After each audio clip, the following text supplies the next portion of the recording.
Eto na nga sa wakas, ang pinakatagal-tagal ng lahat sa aking YouTube channel. Ang lumabas ang mga bagong test server ngayong 2025. This is November 28 posted mga bossing. 7 days before, mawawala na to ng pusa sa ating server.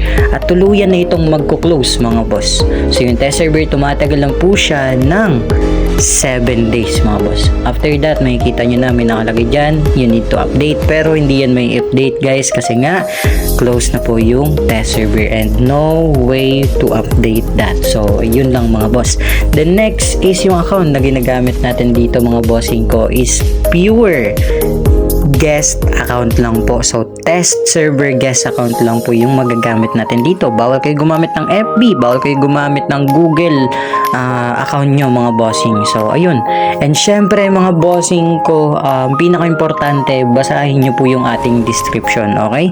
Basahin nyo po yung mga description doon kasi ilalagay ko doon yung ibang details sa test server mga boss.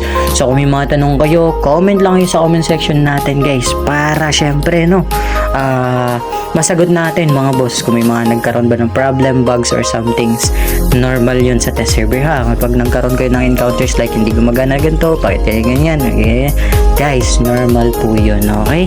Again, guys, yung test server 7 days lang po siya and syempre minimum of 30,000 players lang po siya mga boss. So estimated kapag nag-close yon or hindi ka na makapasok, ibig sabihin na full na po yung server ng test server. By the way again, yung link ilalagay ko sa description, hindi sa comment section kundi sa description mismo. Kaya dapat basahin nyo mismo yung aking description kasi kung hindi nyo babasahin yun guys, mamimiss out nyo yung mga information na hindi ko pa nasabi sa mga videos na to boss. So yun lang naman guys, ilalagay ko sa aking description mga idol. See you on my next video mga idol. Enjoy na kayo sa mga free legendaries na magagamit nyo guys. Have a nice day and enjoy na kayo mga guys. See you on my next video guys.